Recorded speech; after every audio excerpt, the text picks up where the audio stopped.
ఎడారిలో సెలయేర్లు. ఆగస్ట్ 23. ఎక్కడికి వెళ్ళవలెనో అది ఎరుగక బయలు వెళ్ళెను. హెబ్రీయులు 11:8. ప్రత్యక్షంగా కనిపించని విషయాల్లో విశ్వాసం ఉంచటం అంటే ఇదే. మనం చూడగలిగితే అది విశ్వాసం కాదు. మేము ఒకసారి అట్లాంటిక్ సముద్రాన్ని దాటుతున్నప్పుడు ఈ విశ్వాస సూత్రాలు ఏమిటో తెలుసుకున్నాము. సముద్రం మీద ఏ దారి కనబడదు, నేల అనే మాటే లేదు. అయినా రోజు రోజుకి ఒక చార్ట్ మీద మేము ప్రయాణం చేసిన దారిని గుర్తిస్తూనే ఉన్నాము.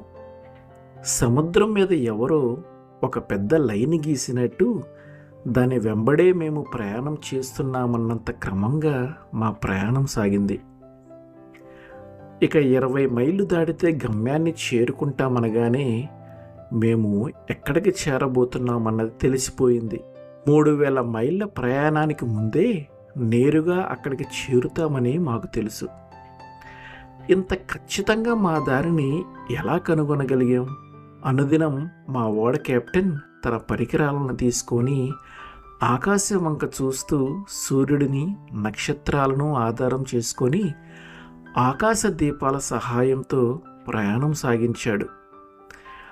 మానవ నిర్మితమైన దీపాలేవి అతనికి సహాయపడలేదు.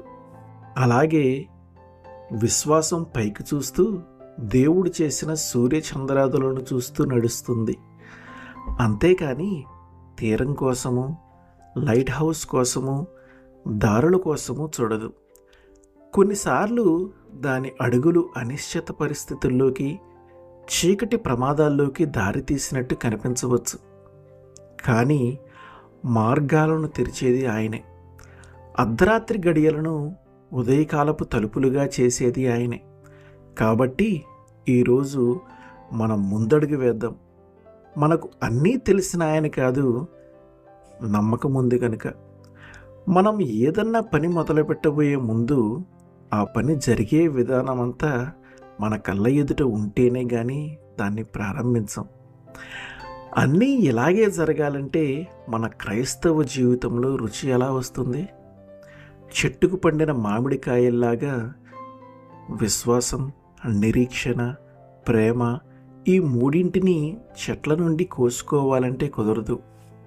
ఆదియందు అనే మాట వెనువెంటనే దేవుడు అనే మాట వచ్చింది. మొదటి అడుగు దేవుని ధాన్యాగారపు తాళాన్ని తెరుస్తుంది.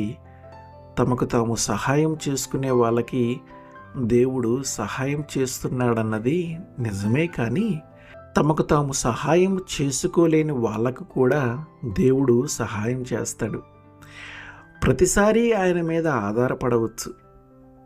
మనం నడిచి వెళ్ళిన దానికంటే దేవునిలో వేచి ఉండటమే మనము వేగంగా గమ్యాన్ని చేరుస్తుంది. ఆలోచిస్తూ కూర్చుంటే ఒక్కోసారి అవకాశం చేజారిపోతుంది. ఆమెన్.